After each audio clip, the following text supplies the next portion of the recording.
Sir నమస్కారం sir. నమస్తే అండి. సార్ కాంగ్రెస్ ఎమ్మెల్సీ తీన్మార్ మల్లన్నని కాంగ్రెస్ పార్టీ సస్పెండ్ చేయడం జరిగింది సార్. అంటే రీసెంట్‌గా మనం చూస్తున్నాం ఆయన వరుసగా కాంగ్రెస్ ప్రభుత్వం పైన విమర్శలు చేయడం లాంటివి చూస్తున్న మీడియా వేదికగా కూడా ఆయనకి సొంత ఛానెల్‌లో కూడా తీవ్ర స్థాయిలో విమర్శించారు. మరి దాన్ని బేస్ చేసుకునే ఇప్పుడు క్రమశిక్షణ కమిటీ వాళ్ళు సస్పెండ్ అయితే చేశారు. మరి దీన్ని మీరు ఏ విధంగా చూస్తారు సార్? అంటే కాంగ్రెస్ పార్టీలో ప్రభుత్వం మీద విమర్శలు చేయటం అనేది కొత్తేం కాదు. ఇది తీన్మార్ మల్లన్నతో మొదలైన వ్యవహారం కాదు. ఓకే. వైఎస్ రాజశేఖర రెడ్డి గారు ముఖ్యమంత్రిగా ఉండగా ప్రభుత్వ విధానాల మీద పి జనార్దన్ రెడ్డి గారు, మర్రి శశిధర్ రెడ్డి గారు చాలా బలంగా మీడియా ముందుకొచ్చి విమర్శలు ఎక్కుపెట్టిన సందర్భాలు ఉన్నాయి. ఓకే. అలాగే అంతకు ముందు కూడా వి హనుమంతరావు లాంటి వాళ్ళు నిరసన ధ్వనులు వినిపించిన చరిత్ర ఉంది. అంటే డిఫరెన్స్ ఆఫ్ ఒపీనియన్ ఉండటం, దాన్ని గౌరవించటం మా పార్టీ కల్చర్ అని కాంగ్రెస్ పార్టీ చెప్పుకునేది. పీజేఆర్ అయితే కొన్ని విషయాల్లో వైఎస్ రాజశేఖర రెడ్డి గారి విధానాల మీద, ముఖ్యంగా పోతిరెడ్డిపాడు హెడ్ రెగ్యులేటరీ వ్యవహారం మీద కొంచెం బలంగానే నిరసన ధ్వనులు వినిపించాడు. అయినప్పటికీ ఆయన కాంగ్రెస్ పార్టీతోనూ కొనసాగాడు. ఆయన మీద ఈ రకమైనటువంటి చర్యలు తీసుకుంటారు అనేటువంటి అంటే ఆ డిస్కషన్ కూడా ఎక్కడ జరిగింది కాదు. ఆ టైంలో ఆ చర్యలు కూడా అలాంటివేం జరగలేదు.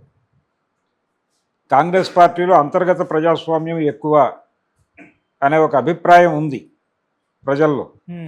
ఈ అంతర్గత ప్రజాస్వామ్యం వలనే మేము ఇలాంటివేవి పట్టించుకోము అని చెప్పేవాళ్ళు వాళ్ళు. అంటే ఎప్పుడైనా సరే కాంగ్రెస్ పార్టీలో మొత్తం పార్టీ ఏకాభిప్రాయంతో ఉంది అని అనలేము. చాలా సందర్భాల్లో పీసీసీ ప్రెసిడెంట్, అది ప్రతిపక్షంలో ఉన్నప్పుడు పీసీసీ ప్రెసిడెంట్ గారి అభిప్రాయాలకు భిన్నమైన అభిప్రాయాలు కొంతమంది ఎమ్మెల్యేలు, ఎంపీలు వ్యక్తం చేసిన సందర్భాలు కూడా అనేకం ఉన్నాయి. అలాగే ఈ మధ్య కాలంలో అంటే ఆంధ్రప్రదేశ్ వ్యవహారానికి వస్తే ఆంధ్రరత్న భవన్లోనే ప్రెస్ మీట్ పెట్టి పీసీసీ ప్రెసిడెంట్ మీద విమర్శలు చేయటం అనేది చూసాం మనం. ఇలాంటివి జరుగుతాయి. శుంకర పద్మశ్రీ గారు ఆంధ్రరత్న భవన్లోకే మీడియాని పిలిచి షర్మిల గారి మీద విమర్శలు చేశారు. అయినప్పటికీ ఆవిడనేమి పార్టీ నుంచి పంపించేయటం లాంటివి ఏం జరగల. అదేమిటి అంటే అంతర్గత ప్రజాస్వామ్యం, మేము విమర్శల్ని స్వాగతిస్తాం అని చెప్పుకునేది కాంగ్రెస్ పార్టీ. ఇది కల్చర్ మొదటి నుంచి ఉంది. అయితే ఇప్పుడు ప్రత్యేకంగా ఇతన్ని అంటే వరంగల్లో జరిగినటువంటి బీసీ గర్జన దగ్గర నుంచి తీన్మార్ మల్లన్నని ఏ క్షణమైనా పార్టీ నుంచి బయటకు పంపించే అవకాశం ఉంది అనేది బలంగా వినిపిస్తూ ఉన్నటువంటి మాట. ఇది చర్య ఈరోజు కనిపించింది, కానీ ఈ చర్య ఉంటుందా ఉండదా అనే దాని మీద డిస్కషన్ నడుస్తూనే ఉంది. ఈ డిస్కషన్లో భాగంగా ఉండదు అని చెప్పి మాట్లాడిన వాళ్ళు ప్రధానంగా చెప్పింది కాంగ్రెస్లో ఉన్నటువంటి డెమోక్రటిక్ నేచర్ గురించే. ఈ నేచర్ ఉంది కాబట్టి ఈ పార్టీ నుంచి ఇతన్ని బహిష్కరించే అవకాశాలు తక్కువ, భిన్నాభిప్రాయాలకి వేదికగా ఉంటుంది కాంగ్రెస్ పార్టీ, కాబట్టి మేము అంతర్గతంగా పరిష్కరించుకోగలం ఈ ఇష్యూని అని కూడా కొంతమంది కాంగ్రెస్ నాయకులు మాట్లాడారు తీన్మార్ మల్లన్న ఎపిసోడ్లోనే. అయితే ఆయన దూకుడు పెంచుతూ వెళ్తున్నాడు, చాలా అగ్రెసివ్గా మాట్లాడినప్పటికీ ఆ రోజున పీజేఆర్ అలాగే మర్రి శశిధర్ రెడ్డి వాళ్ళు మాట్లాడిన డోస్తో పోలిస్తే ఇది హెవీ డోస్ అని నేనైతే అనుకోను. అయినా ఇతన్ని పక్కన పెట్టారు. ఎందుకు జరిగింది అంటే అప్పుడు ముఖ్యమంత్రిని విమర్శించడం వేరు. నిజానికి అప్పటికే కాంగ్రెస్ పార్టీలోకి కొత్త కల్చర్ ఎంటర్ అయింది. వైఎస్ రాజశేఖర రెడ్డి ముఖ్యమంత్రి కావటానికంటే చాలా ముందు, అంటే 89లో కాంగ్రెస్ పార్టీకి అధికారం వచ్చింది. 89లో అధికారం వచ్చింది రాష్ట్రంలో. అంటే ఎన్టీ రామారావు గారు 83 జనవరిలో అధికారం తీసేసుకున్నాడు కాంగ్రెస్ నుంచి. తీసేసుకున్న తర్వాత తిరిగి 89లో వీళ్ళకి అధికారం వచ్చింది. 89లో తిరిగి అధికారం వచ్చిన తర్వాత వీళ్ళు 90కి నూతన ఆర్థిక విధానాలు వచ్చినాయి. అవి వేగం పుంజుకునే టైంకి మళ్ళీ వీళ్ళు ఓడిపోయారు. స్ట్రైట్లో 94లో ఓడిపోయారు. ఓడిపోయిన తర్వాత 2004 వరకు అధికారం చెక్కలేదు వాళ్ళకి. 2004లో వైఎస్ రాజశేఖర రెడ్డి గెలిచాడు. అప్పటికే కాంగ్రెస్ పార్టీలో ఒక పద్ధతి ప్రవేశించింది, అది ఫ్రాంచైజీ మోడల్. ఈ ఫ్రాంచైజీ మోడల్ వల్లనే వైఎస్ ముఖ్యమంత్రి కాగలిగాడు ఆ రోజున. అంటే నేను చూసుకుంటాను, ఇదంతా నాకు అప్పచెప్పేయండి, మీకేం కావాలో అవి నేను డెలివరీ చేసేస్తాను, ఇక్కడ వ్యవహారాలని నేనే చక్కదిద్దుతాను అనేటువంటి ఒక ఫ్రాంచైజీ మోడల్లోకి తీసుకొచ్చారు పార్టీని. ఈ ఫ్రాంచైజీ మోడలే ఇంప్లిమెంట్ అవుతోంది. అందులో భాగంగానే ఇప్పుడు ఆ ఫ్రాంచైజీ మోడల్ అమలవుతున్నటువంటి రోజుల్లోనే పీజీఆర్ లాంటి వాళ్ళు నిరసన గళాలు వినిపించినప్పటికీ వాళ్ళ మీద చర్యలు తీసుకోవడానికి ఆయన కొంచెం మొహమాట పడ్డాడు. అంటే వాళ్ళ స్ట్రైచర్ రీత్యా కూడా తీన్మార్ మల్లన్న స్ట్రైచర్కిను పీజీఆర్ స్ట్రైచర్కి తేడా ఉంది, మర్రి శశిధర్ రెడ్డి స్ట్రైచర్కి తేడా ఉంది. ఎందుకంటే ఆయనేమో చెన్నారెడ్డి గారి కొడుకు, ఈయనకేమో విడిగా కార్మిక నాయకుడిగా ఒక స్ట్రైచర్ ఉంది, అలాగే ప్రజానాయకుడిగా ఆయనకు ఒక విస్తృతమైనటువంటి ఒక ప్రజాక్షేత్రం ఉంది. ఖైరతాబాద్ నుంచి రిపీటెడ్గా గెలిచినటువంటి ఎమ్మెల్యే కూడా, అలాగే సిఎల్పి లీడర్గా చేసిన చరిత్ర ఉంది ఆయన. అందుకని వాళ్ళకు ఉన్నటువంటి స్ట్రైచర్ రీత్యా వాళ్ళని కదిలించడానికి సాహసం చేయలేదు ఆయన, వాళ్ళని మెయింటైన్ చేశాడు. కొన్ని సందర్భాల్లో వి హనుమంతరావుతో కొన్ని తలనొప్పులు ఎదురైనప్పటికీ ఆయన కేంద్ర నాయకత్వంతో చెప్పి దాన్ని పరిష్కరించుకునేవాడు. కానీ మిగిలిన వాళ్ళు ఎవరిని ఉపేక్షించాల. కాంగ్రెస్ పార్టీ వ్యతిరేకంగా తనకు వ్యతిరేకంగా మాట్లాడిన వాళ్ళని ఆయన సీరియస్గానే చూశాడు. అలాగే ఇప్పుడు కూడా ఫ్రాంచైజీ మోడలే, రేవంత్ రెడ్డి గారు ఫ్రాంచైజీ తీసుకున్నాడు, కాంగ్రెస్ పార్టీ ప్రభుత్వాన్ని తీసుకున్నాడు. కాబట్టి ఆయన మీద సూటిగా విమర్శలు చేయటం అనేది గతంలో ఉన్నటువంటి కాంగ్రెస్ పార్టీ కల్చర్ దృష్ట్యా మీరేదో డిఫరెన్స్ ఆఫ్ ఒపీనియన్ ఉండటం తప్పేం కాదు కాంగ్రెస్ పార్టీలో అని అనుకుంటున్నారు, కానీ అలా కాదు. ఇది దీన్ని ఫ్రాంచైజీ మోడల్లోకి తీసుకురావటం అంటే కాంగ్రెస్ పార్టీని ప్రాంతీయ పార్టీ స్థాయికి కుదించటం. ఆ కుదింపు కార్యక్రమం వైఎస్ గారే చేశాడు. సో ఇప్పుడు కూడా అదే మోడల్ నడుస్తోంది, సేమ్ మాడ్యూలు. అందులో భాగంగానే ఇది కూడా ఒక ప్రాంతీయ పార్టీగానే చూడాలి ఇక్కడ ఉంది. కానీ దీన్ని తనదైన శైలిలో నడుపుతున్నాడు ఆయన.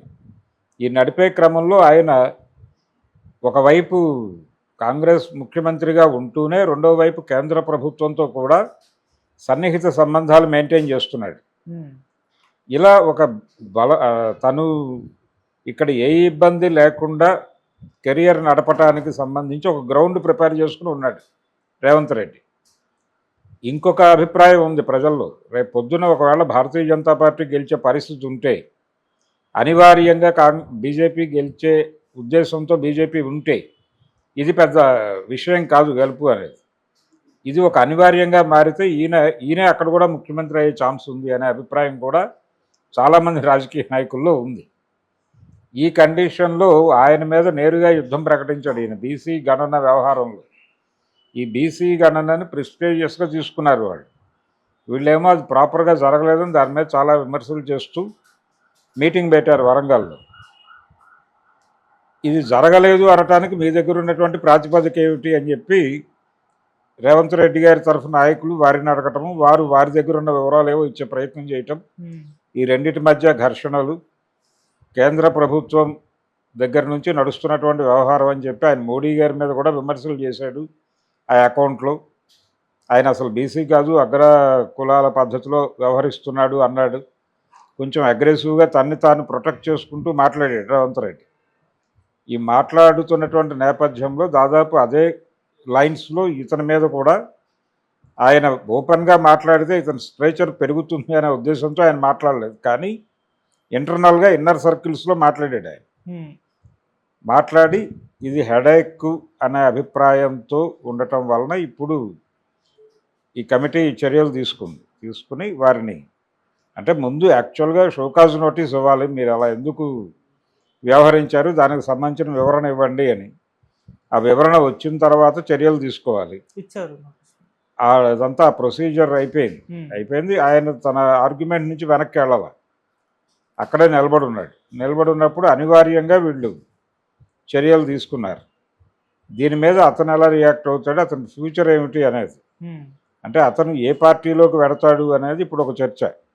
బీజేపీలోకి వెళ్తాడా అంటే బీజేపీలోకి ఇతన్ని తీసుకుంటారా అనేది ఒకటి. ఈటెల రాజేందర్తో ఇతనికి గుడ్ రిలేషన్స్ ఉన్నాయి, అది మాత్రమే సరిపోతుందా? రేవంత్ రెడ్డి కూడా రిలేషన్స్ ఉన్నాయి కాబట్టి ఇదే స్ట్రగుల్ అక్కడ కూడా చేయాల్సి వస్తుంది. అంటే తను పొలిటికల్గా ఎదగాలి అనేటువంటి ఒక ప్రోగ్రాంలో ఉన్నాడు.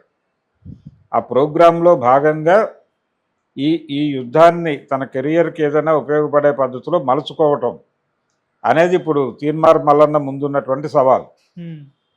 దాన్ని ఈ అవకాశాన్ని ప్రాపర్గా వినియోగించుకోగలిగితేనే భవిష్యత్తు ఉంటుంది. లేకపోతే ఏదో చూసి ఎవరి మీదో తిరుగుబాటు చేసి తర్వాత రాజకీయ జీవితం లేకుండా చేసుకున్నటువంటి నాయకులు కొంతమంది ఉన్నారు. అది నెల్లూరు సీనయ్య కావచ్చు, లేకపోతే నాదెండ్ల భాస్కర్రావు కావచ్చు, ఇలాంటి కొన్ని రోల్ మోడల్స్ ఉన్నాయి మనకి. అందుకని అలా అయిపోకుండా ఏదో తిరుగుబాటు చేశారు అనేది, అంటే తిరుగుబాటు చేశారు అన్నట్టు కాకుండా ఈ తిరుగుబాటు మోటోని బలంగా స్థిరపడి ఏదో పార్టీలోకి తను వెళ్ళటం కాదు, తనని ఏదో ఒక పార్టీ ఎమర్జీ చేసుకోవాల్సిన అవసరం ఉంది అని గుర్తించాలి.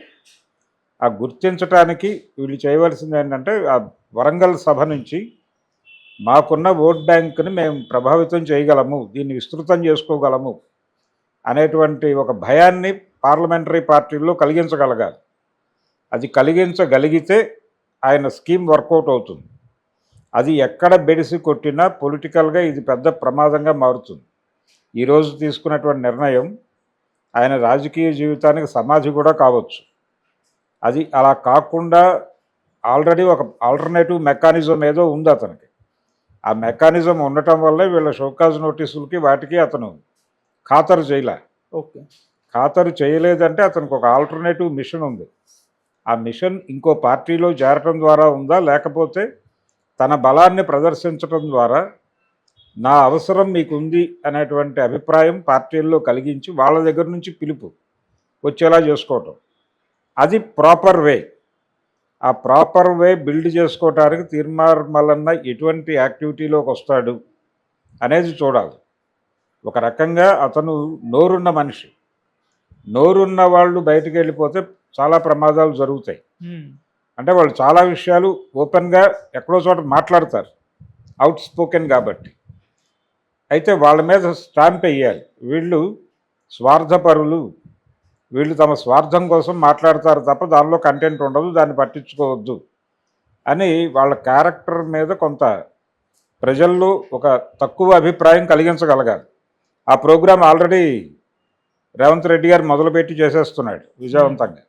ఆయనకు సంబంధించిన దళాలు రంగంలోకి దిగి వివిధ యూట్యూబ్ ఛానల్స్లో కూర్చుని తీన్మార్ మల్లన్న మీద ఒక, అంటే ఆయన స్వార్థపర రాజకీయ వ్యూహాలతో తనని తాను ఎక్కువ ఊహించుకుని ఈ రకంగా వ్యవహరిస్తున్నాడు అని అభిప్రాయాన్ని ప్రజల్లోకి పంపజేసే ప్రోగ్రాం ఒకటి మొదలైపోయింది. సో ఇక్కడ వీళ్ళు యుద్ధం ఓపెన్ చేశారు, ఆయన యుద్ధం ఓపెన్ చేశాడు. ఎవరు గెలుస్తారు అనేది చూడాలి. ఓకే, ఇది పార్లమెంటరీ రాజకీయాల్లో పై ఎత్తుకు సంబంధించిన